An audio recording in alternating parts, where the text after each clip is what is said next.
This is the second part of Dhananjay Gokhale's talk on the master directions on the disclosures and financial presentation, the 31st August circular. Last Sunday हमने थोड़ा introductory topic लिया था. आज हम कुछ critical चीज़ों पे बात करेंगे, जैसे डीटीए क्या है, डीटीएल क्या है, या विंडो ड्रेसिंग आपको किस तरह से अवॉइड करना है. इन सब चीज़ों के बारे में आज के वीडियो में आपको बहुत सारी जानकारी मिलेगी. वो आप शांति से सुनिएगा. कुछ अगर आपको सवाल है तो पूछिएगा. मुझे लगता है कि आपको अगर वीडियो अच्छे लगते होंगे तो आप इन्हें ज़रूर शेयर कीजिएगा. Urban cooperative banks as a sector, I believe that we should be compliant, absolutely compliant with the regulatory norms and the standards. इसलिए मैं ज़्यादा वक्त नहीं लूँगा क्योंकि this is the second part of the video, and therefore please do watch the video, share and like, of course, if you like that. Thank you so much. Thank you for watching. नमस्कार दोस्तों. पिछले Sunday हमने एक important circular के बारे में बातचीत चालू की थी, master direction on financial statements, and continuing the chat on the critical circular that has been issued by Reserve Bank of India on 30th of August. I'm going on the basis of the circular that has been issued by the Reserve Bank of India. Coming to a particular provision, number 17, transfer to appropriation from reserve funds. Sir, ये जो particular section है, transfer to and appropriation from reserve fund, इसमें जो 20% और 25% का जो confusion मुझे जो लगता है कि 20% ये BRA बोल रहा है कि आपको स्टैट्यूटरी रिजर्व में you have to transfer, but then in the same paragraph, in the same breath, Reserve Bank of India says that you have to do 25%. So why this anomaly you find here? Act says 20%, RBI says 25%. And how do you view this particular anomaly? A second corollary question to this is that transfer to and from the appropriation is or appropriation from reserve funds. We have seen many banks playing with fire as far as this particular instruction is concerned. जैसे बैंकों ने GL to GL transfer कर दिए, members को पता ही नहीं है. इस रिजर्व में से लेकर के BDR में ट्रांसफर करवा दिए, इस रिजर्व में से लेके उस रिजर्व में ट्रांसफर करवा दिए. तो ये जो पैराग्राफ आया है, ये सभी बैंकों को सुधार देगा. तुम गलत काम नहीं करो. You will not be able to play with the system, number one. Number two is that your profit and loss account or for that matter appropriation account has to be transferred on par with all other banks. So sir, आपको ये how do you view this particular section 17 or the point number 17 in this circular? See, this para 17 is talking about 20% mandatory transfer. 25% is applicable only to commercial banks. So what it specifies is that minimum transfer to reserves is 20%. That's what is prescribed. But for commercial banks, they have recommended it to go for 25%. And another point is that wherever any state act, just to give an example, wherever in case of any state act, if a state act is saying some other percentages, these provisions will not override them. That has been clarified by RBI in subsequent paras also.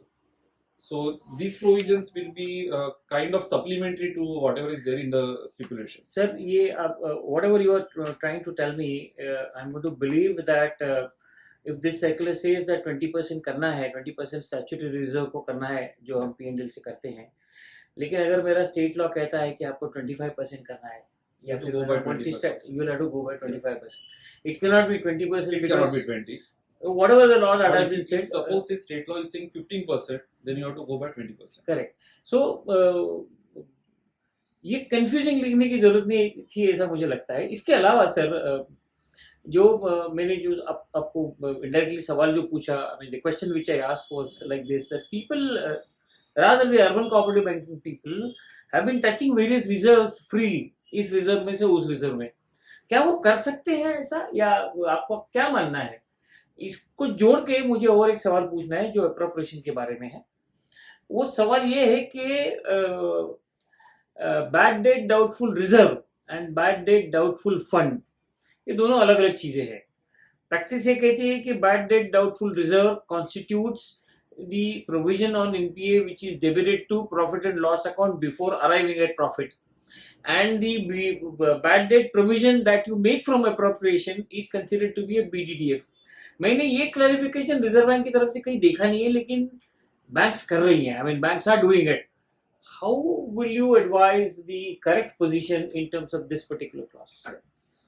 See, as far as I'll answer the first question first. That as far as transfer from reserve to reserve is concerned, like from one balance sheet head to another balance sheet head is concerned, that is something which is kind of prohibited thing. It is not an accounting concept also, unless it is categorically specified in a law or in some regulatory requirement. I will give one example of that also. For example, in accounting standard 10, that is which relates to the fixed asset, means popularly earlier it was referring to fixed asset, now it is PP. Now as far as AS 10 is concerned, it talks about revaluation reserve treatment, which is now changed as compared to the earlier AS 10. So in the revaluation reserve, the change which has come out is whenever any depreciation is charged, the earlier provision used to be that revaluation reserve was also proportionately taken to P&L account. And now as the new AS says actually that revaluation reserve equivalent amount will get transferred to general reserve. So that is the only case where in balance sheet to balance sheet possibly transfer is possible because it is specified in accounting standard. As far as the other instances are concerned, that is something which is not supposed to be done by the bank. I will give a couple of examples without naming any bank. Like suppose a bank wants to maybe increase the profitability by not debiting certain expenses to P&L account. And if a bank starts arguing that I will directly debit those expenses, which are legitimate expenses, directly to my reserves. Now that is an absurdity in accounting. You need to have a kind of a charge on your profit. True. Of all your operating expenses, or rather all expenses to be specific. You cannot say that I will carve out an expense and I will just knock off against my accumulated reserves. Now this example is easy to digest. Now take a corollary of that. Corollary is that indirectly it means that similarly you cannot draw down from your reserves on the same line, because suppose you draw down from your reserve and take it to your profit and loss account credit side, indirectly you are doing the same thing, that you are suppressing your expense or you are increasing your income, either way. So the question of drawing from reserve was never there in accounting terms also. A good part is that now RBI has made it amply clear that drawing down from reserve will be only with prior approval of regulator. So that is first thing which is highlighted in para 18. Second thing about BDDR, BDDF and other controversies. See, as far as IRAC circular is concerned, that is provisioning on NPA norms, RBI has been very categorical in that circular also, that whatever minimum specified BDDR is there, which is specified in the IRAC norms. Required provision. Required provision. So that's a minimum provision. It's not something you can say that that should be the provision. One can go above that. So this minimum required provision is always is required to be in the form of charge on your profit. So when you say charge on your profit, it has to be above the line. Now let's first talk about the concept of above the line and below the line. Typically all expenses which are there related to operations of the bank will be above the line. In the sense, whenever line का मतलब क्या है? ये I mean it begins with this. What is above line? Correct. And what is below line? Yeah. So just to put it in simple terms, what we learned in basic accounting was that typically P&L will get divided into three parts: trading account, profit and loss account, and P&L appropriation account. For bank, there is nothing like trading account and P&L account. So let's talk about P&L account and P&L appropriation account. So whichever items are appearing in P&L appropriation account, those are below the line items. Whichever items are supposed to appear in P&L account, those are above the line items. Now, the basic accounting, as I said. But the banks, I mean, I understood this, but the banks, in order to please their members, what do they do is that they don't debit the NPA provision to P&L account and they debit the NPA provision to appropriation. So the profit is on a higher side. The member is satisfied on the profit that is reflected, and then they make a provision via P&L appropriation. How right it is? It's absolutely wrong to begin with. So as far as that provisioning is concerned, IRAC provision, which is minimum stipulated, that is required to be in the form of charge on your profit and loss account. Now when I say charge on your profit and loss account, it indicates that it shouldn't be an appropriation entry. So that is first thing. Secondly, there is a kind of banking practice which has got evolved, actually, I should say, and it's an evolution of new practices wherein there was an additional provision which was made by a few banks uh, related to BDDR, that is related to bad loans, which were from below the line item. In the sense, once you have operating profit, typically in normal parlance we call it as net profit. So after net profit, there are appropriations which a bank will do. Like say, dividend will get declared out of that, or it's more of profit distribution rather than profit appropriation, I should say. Means it's a kind of profit distribution as well as profit appropriation. Now, few banks made a prudential provision below the line. Now, why I'm using the word prudential is that whatever provision a bank will make above the required minimum required provision, that will be a prudential provision. So, few banks made a prudential provision of BDDR, which they made it below the line. Now, the moment you make a provision below the line, it's not really a kind of provision which you are making. It's a kind of fund which you are creating. So that's where the concept of BDDF will arrive at. So you are creating a fund. Like for example, a bank can have a fund created, maybe a shareholder welfare fund, which per se is not a banking expense. It's more of for the towards the contribution to welfare fund for the benefit of the members. So it's not a charge on your P&L account, and it's kind of a fund which a bank has created, which is more in the form of distribution amongst the shareholders on a particular ground. Or I will give another example. Maybe a bank might be celebrating silver jubilee in say a few years to come, so they might create a silver jubilee fund so that they can spend certain amount. Another example is say building fund is there. Or if you talk about other cooperative sector, it can be a sinking fund, not really applicable to bank, but per se, it might be there in those parlance. So appropriation is more of what you declare profit first and then do appropriation. The only exception to this rule is in multi-state cooperative banks, Multi-State Act provides for ex gratia to be treated as a below the line item. So ex gratia in multi-state cooperative bank appears as a appropriation of profit. Another example of or another I should say characteristics of below the line item is that typically whenever you have certain items charged in P&L appropriation, that is below the line items are there, ideally you are supposed to take it to your general body meeting for approval purpose. So it's more of appropriation of profit which you are making. So BDDR can never be appropriation. It has to be always a charge on your profit. Just to extend this particular practice, there are banks which have created above the line and below the line BDDR, BDDF, whatever nomenclature is given. For convenience sake, we'll call it as BDDR is above the line. With interchangeability. Yeah, and BDDF is below the line. Now the real question arises when a bank reaches to a point wherein it is required to make an additional provision of increase in NPA. So for example, in a particular year, bank has made an adequate provision of BDDR above the line.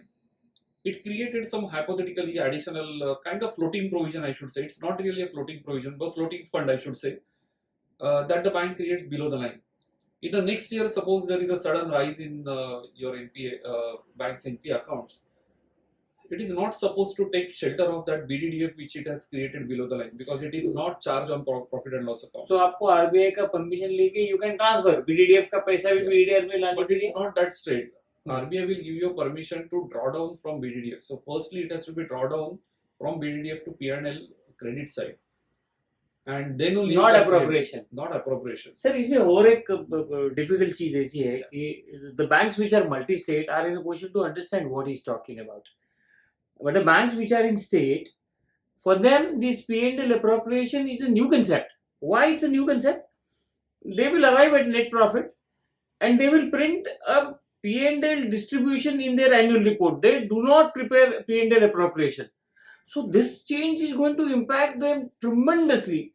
Boss, you were preparing a P&L account. Now you will have to ensure that जो भी profit आपका बन चुका है उसको अगर आपको distribute करना है तो उसको via appropriation करना है. That's where the majority of the bank, for example, if there are 50-60 multi-state banks and then 1400 or 1500 odd cooperative banks are there, it would mean that almost 90% of the banks in the country will have to handle this very carefully. So the difference between P&L and P&L appropriation, now if you are taking it to your P&L annual report, the profit is declared and there is a distribution of profit. Typically, if I say that this distribution of profit is nothing but appropriation of profit, will I be totally incorrect? No, distribution of profit is appropriation. Hmm. But let me just invite one line which RBI has specified, which is an interesting line. In this para 18 subclause A, they say that all expenses, including provisions, write-offs, recognized in a period, whether mandatory or prudential, shall be reflected in profit and loss account for the period above the line. Now, what it indicates is, it indicates that whichever provision which you are making, which are mandatory means example is IRAC norms. These are minimum ये provisions. BDDF का connect करके ही बताओ sir. And हाँ. it is prudential. So prudential was what? It was Required. BDDF. No. Prudential is BDDF. हाँ. So now RBI is saying that provision which you are making, which is BDDF. mandatory as well as prudential, has to be above the line. तो appropriation में So आएगा ही below the नहीं. line concept is. तो यहाँ पे तो सब bank मर जाएंगे ना यार. See, there is nothing like bank will be into trouble.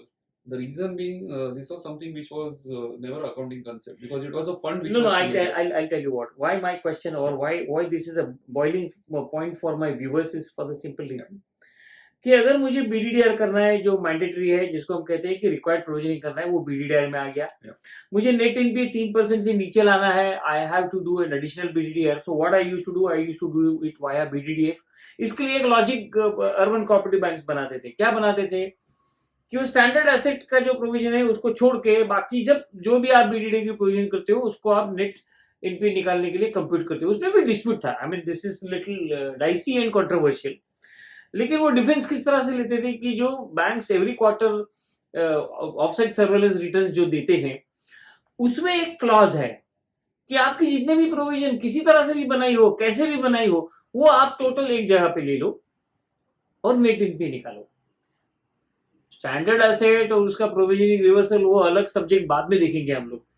लेकिन मुझे ये जो लग रहा है कि हम लोग मेंबर्स को खुश करने के लिए BDDF जो है या BDDR जो है वो P&L में कम करते थे, प्रॉफिट डिक्लेयर करते थे और डिक्लेयर्ड प्रॉफिट में से हम लोग एडिशनल BDDF करके नेट एनपीए हम लोग कम करते थे. सो मेंबर को क्या लगता था, इनका प्रॉफिट बढ़ गया है.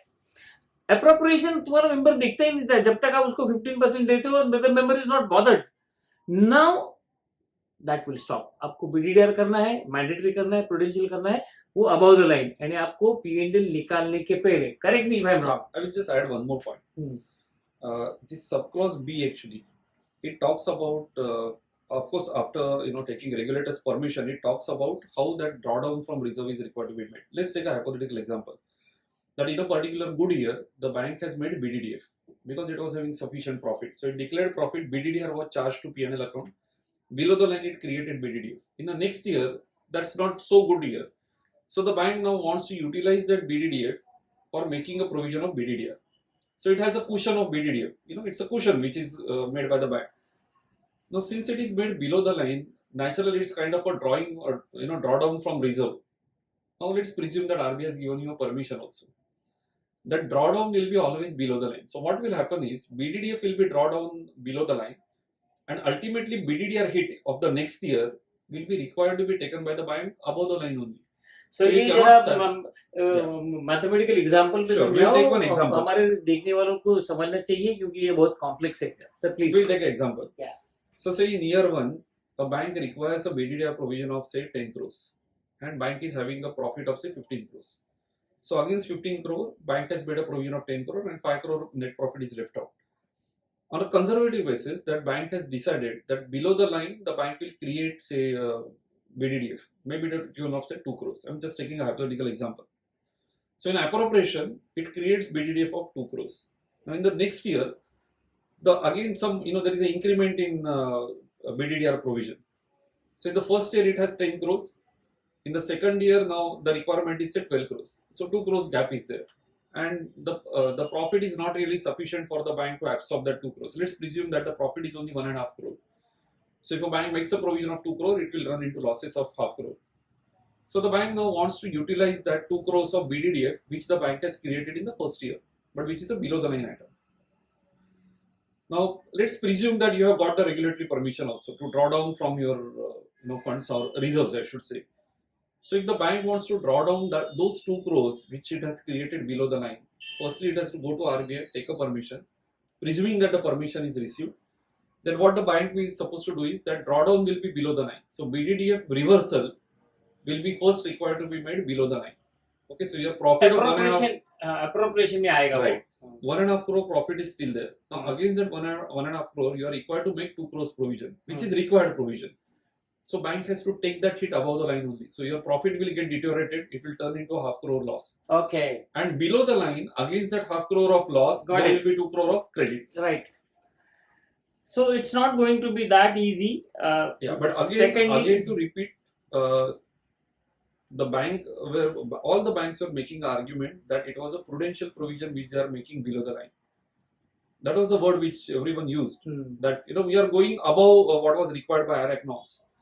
So now RBI has included mandatory as well as prudential. right. So whatever kind of provision which you are making, वो लीवरेज चला गया अभी तुम्हारा जो P&L मैनेज करने का मेंबर्स को मैनेज करने का so जो लीवरेज है वो गया no, still that leverage is available in a different way. A bank can make a floating provision of BDDR above the line. below the line floating नहीं Below कर the line सकते floating you should not do because it will amount to a creation of reserve. okay So once you create a reserve or a fund per se, firstly you have to go to RBI. You cannot automatically use that. Secondly, this can never be used for BDDR. Even earlier also it was not supposed to be used for BDDR purpose. Thirdly, it cannot be used for writing off of your bad debts also because it's per se not a BDDR. So even that option was never there. And if anyone was exercising it, it was not really correct as per the accounting trade. I have seen many banks which have written off loans from BDDF. Forget about BDDF. Possibly because in the absence of such kind of guidelines, the banks were taking advantage of the interpretation that they used to perceive. See, that interpretation again, if one takes that interpretation with earlier master circular, that is July 15 master circular. July 15 master circular was clear about how to create BDDR. So BDDR, it was having ample kind of material which says that BDDR is always a charge on your profit. It also said that whenever you are writing off any account, the return of account will be always knocked off against your BDDR. Right. So once you say that, you can simply draw a parallel that for writing off also you require ultimately the charge on profit only. You cannot have appropriation used for that. Banks I will give a simple example. No, banks have missed that. I will give a simple example. Even in spite of all these practices, no bank has dared to write off your assets below the line. I think that makes. I the got the clear. point. Yeah, got the point. Yeah. Below the line कभी किया नहीं है. Going ahead, there is one more critical issue which the urban cooperative banks do not understand, because I have an allegation to make that the chartered accountant fraternity has played around this particular idea and bankers have never understood. And therefore, whatever the statutory advisor or the internal advisor, CA, used to advise them, they used to work around that, and bankers never understood the concept and its implications and its benefits, advantages and disadvantages. I am referring to the clause number 22, which talks about the direct tax liability. I don't want a discussion on the special reserve created under section 36(1) because many banks know it. There is nothing brilliant. It is the DTL and DTA on the basis of which banks have been managing their P&L to a great extent, rightfully or wrongfully, I do not know. But then banks have inflated their profits on the basis of these provisions. So I would like you to elaborate thoroughly what is this all about, number one. Number two is how the Reserve Bank of India is absolutely silent on this deferred tax liability and its implications, its utilization. There is nothing that has been said about this. So from income tax point of view, of course I have not muddled with the taxation provision in respect of BDDR and BDDF because that could be a separate session. So some other time we'll talk on that. But then here, I would like you to spend some time on DTA, its implications and how bankers should be wary or aware of. Yeah. See, first thing is that auditors have never played around about DTA DTL concept. Bankers have never understood, therefore I am saying that this. that is a different thing. But as far as accounting standard 22, which talks about deferred tax asset and deferred tax liability, it's there in public domain. Only thing is that bankers possibly might not have gone through that thoroughly. And the concept is not really a complex concept as it is always perceived. It's a straightforward concept of, it talks more about future tax liability and future tax assets. So, firstly, let me tell you about what this para 22 says about special reserves in terms of DTA DTL, and then we'll come to the other points of DTA DTL. So, as far as special reserves is concerned, the special reserve is a benefit which one can take in income tax. So, a bank can create special reserve and take a deduction as allowable expenses, and to that extent, the tax liability is reduced. As far as treatment of special reserve is concerned, in terms of accounting, there was no circular which was earlier issued. In the sense, the provision came by way of Finance Act, that is by way of Income Tax Act per se, and it specified that whenever the special reserve is created, we will get benefit as a allowable deduction. As far as accounting of special reserve is concerned, there was a circular which later on was issued by Reserve Bank of India, which indicated that special reserve will be created below the line. And let's not get into that whether it should be above the line and below the line, because it's a income tax deduction. So typically a hardcore accountant will always say that whatever is claimable in income tax should have been above the line. But anyway, leave it aside. RBI specified that it can be below the line. So let's presume that it is below the line. Now the moment you create it below the line, it means that your net profit which you are declaring, after that you are getting certain deductions which are claimable in income tax. And what happens is, in that case, your book profit and tax profit will undergo change. We'll take a simple example. That suppose a bank is having above the line profit, that is in normal parlance, normal net profit of say 10 crores. And it has created a special reserve of say to the tune of say 2 crores. So as far as book profit is concerned, book profit is nothing but your net profit. So that is 10 crore. But as far as taxation is concerned, against that 10 crores, 2 crores deduction will be received by that particular bank because the special reserve is created. So the taxes which will be paid by the bank will be on 8 crores because 2 crores deduction is received. So that's where the difference between book profit and tax profit will be there. Going forward, there is an option available with the bank wherein special reserves can be reversed also. So let's presume that in the first year, bank has declared 10 crore profit, that is net profit. Tax is paid on 8 crores. And in the second year, let's presume that bank's net profit are say 5 crores and special reserves are reversed, again below the line. So when these are reversed, these are required to be, the special reserve will be required to be offered to tax. So in that year, my taxable profit will be 7 crores. So I will pay taxes on 7 crores and not on 5 crores. So what it indicates is, wherever there is a possibility of reversal of any benefit is there, or I should say that wherever the difference between book profit and taxable profit is there, which is capable of getting reversed in future, in that case, DTA or DTL will arise. So in this case, whenever you are creating special reserve, there is a possibility that in future, if you reverse that, in that case, you are taxing the, on that amount. So there is a possibility of your tax liability which will arise in future. So today you are saving the tax. Tomorrow that amount will get reversed and you will be ultimately going to end up in paying the taxes. So deferred tax liability will be created. The reason being it is capable of reversal. So your tax liability in future might be there. So this is the first qualifying condition. Correct. Any liability which is capable or fulfills the requirement that it can be reversed in future. Correct. On occurrence of certain events. Precisely. So reversibility is the first test. Yeah. And before that, actually, the basic concept of DTA DTL is that firstly, there has to be a difference between your book profit and taxable profit. Correct. Then only all these things will evolve. Correct. Now, let's take a couple of other examples. For example, let's take example of say depreciation. So suppose a bank is following a different depreciation rate structure as compared to income tax structure. Income tax, as you know, that it's based on first 6 months and latter 6 months.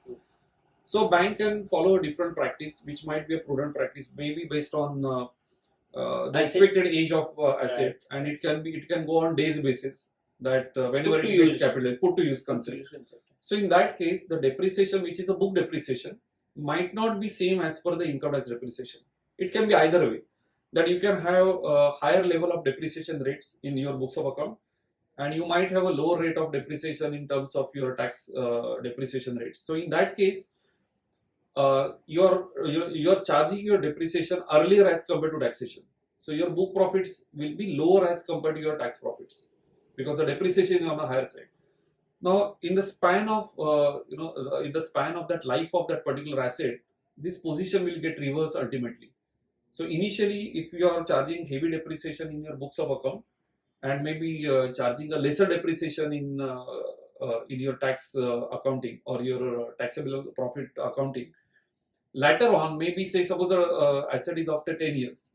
So maybe in the first 5 years you are having heavy depreciations on book side, and later on you have heavy depreciation on your taxation side.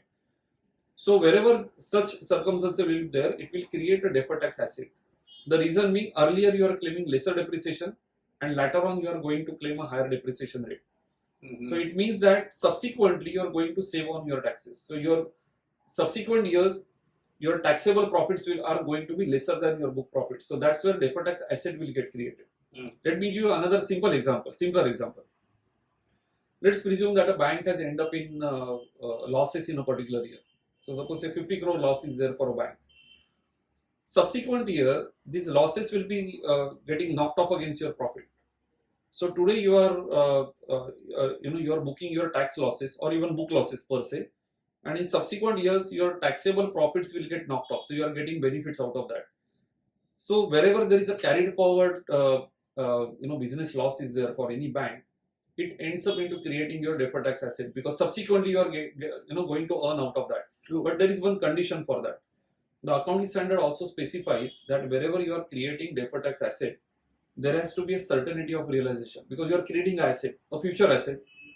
So in terms of carried forward of losses, one condition or one ideal condition is always maintained by bankers and always by the auditors is that wherever the losses are incurred in that year, deferred tax assets are never created as a matter of prudence. In the subsequent year, whenever the bank will post a profit, it is a kind of indication that my carried forward losses will be getting utilized because otherwise I am not sure that whether it will get realized or not. So wherever the banks are having accumulated losses, the prudent practice is that just because you are having accumulated losses, you should not be creating DTA. There has to be a certainty that you are going to utilize those carried forward losses. So maybe in the subsequent years, whenever you are posting a profit, the entire portion of carried forward losses will turn into a DTA. And how that DTA is calculated is whatever is your carried forward loss is there, on that the tax rate will be applicable. And tax rate applicable will be always a prospective rate because you are going to get benefit of that in the subsequent year. So that's what you need to also factor in. So DTA DTL hovers around that. So wherever there is a possibility of difference arising in future related to book profit and taxable profit differences are concerned, the capability of reversibility is the second test. Then I will draw attention to third point also. There might be certain expenses which are permanently disallowed. So just to give an example, like suppose a bank has given donation which is not allowed, for from income tax angle. So what will happen is my book profit are say 10 crore and maybe I have given a donation of say 2 lakhs. So which are disallowable. So my taxable profit will be 10 crore and 2 lakhs because those are disallowed. But in subsequent year, those will be never allowed to me. So even if there is a difference, it is a permanent difference. So wherever the permanent differences are there, DTA, DTL will not arise. Wherever temporary differences are there, temporary means capable of reversibility is there, then only DTA, DTL will arise. So it's a simple yardstick to apply. And the easiest way to find out DTA, DTL is that one can go through the tax audit report, wherein disallowances are specified, especially about maybe non-deduction of TDS. So expense in a particular year is disallowed in the current year. In the next year, the TDS is paid and it becomes allowable expense. So this is a classic case wherein you get a benefit in a subsequent year. So that's how DTA DTL gets created, and it doesn't create profit or losses per se. It's an accounting treatment, and one has to live with that. I will just give one more example about a little critical part about DTA DTL about BDDR. So BDDR per se, now let's forget about BDDF and BDDR. We are presuming that BDDR is above the line. Okay. Whenever a bank creates BDDR above the line, the allowability is governed by certain income tax section, wherein there is a percentage concept, 7.5% and 10%. So allowability is defined in Income Tax Act, whereas BDDR is created based on IRAC circular, and BDDR per se is reversible. So there might be an instance wherein BDDR is created to the tune of say 20 crores, allowed is say 5 crores in that particular year. So my 15 crores might get reversed in the subsequent year. So my book profit and tax profit will again undergo change. So wherever there is a reversibility is there, to that extent you can create DTA detail. So just to put it in simple words about BDDR, how it will get created is, whenever the accumulated BDDR portion is available with the bank, against that you need to compare that what is your accumulated claim BDDR under Income Tax Act. So the difference between that is your DTA detail, because that's the portion which can get reversed. And whenever you are writing off a particular asset, naturally your claim BDDR gets washed out. So again, your counting from zero will start, and this BDDR will continue to be there. Okay, guys, if you have not understood this, just rewind this and watch once again. I mean, the concept is simple, but then you have to pay attention. There is one more last question I would like to ask in today's session, and then we'll shut this session and we'll go to the next Sunday. There is clause number 23 about window dressing. And Reserve Bank of India says that we will view this window dressing very seriously. They have given some examples like misclassification of NPAs, under-reporting, incorrect computation, incorrect capitalization of expenses. And ये पूरा लिखने के बाद उन्होंने एक word add कर दिया, ETC, etc. इसके जैसे और anything under the sun can be viewed very seriously and appropriate penal action. तो मेरा एक सवाल ऐसे है कि as a banker we all know what is window dressing, camouflaging or creating a situation where your assets and liabilities go up, or consciously you try to suppress them. That kind of situation is window dressing. But then there would be some instances, will they be viewed as a serious violation? For example, किसी एक bank में अगर 20-25 तारीख को current account में कुछ पैसे आ गए, जेन्युइन ट्रांजैक्शन से आए, बैंकिंग चैनल से आए, कैश भी डिपॉजिट नहीं किया, और वो अप्रैल के फर्स्ट वीक में वो बंदे ने पैसे निकाल लिए. Bank has done nothing, they have sincerely followed whatever the loss is. How then bank will defend such kind of a situation कि भाई ये विंडो ड्रेसिंग है कि नहीं है? क्योंकि नॉर्मली ऐसा है कि this is a very edge of the sword situation, और रिजर्व बैंक तो यहाँ पे कह रही है कि हम तो आपको पेनलेस करेंगे. So there will be a difference in perception. मेरा परसेप्शन अलग है, आरबीआई का अलग है. So how a bank should insulate itself from the allegations about the window dressing? It's a very difficult question, but then if you can give your thoughts on this. See, firstly, RBI has given a heading as window dressing, and the first line of that para is talking about true and fair view. That your financial statement should be giving a true and fair picture. So it's not true and correct. That is the first thing. And after that, it has given instances of window dressing of financials. They are specifying. Per se, they are not saying what is really meant by window dressing. So, in common parlance, what you said is correct, that it's increasing both sides of your balance sheet. But window dressing can be something beyond that, like suppressing of your expenses, or suppressing of your required profits, or required losses, or required provisions. In fact, BDDR, BDDF can be viewed as one of the way of window dressing, wherein the profits are increased or Right. drawing down from reserves. Right. So now, almost everything which harms your true and fair picture of your financial statement is viewed as a window dressing.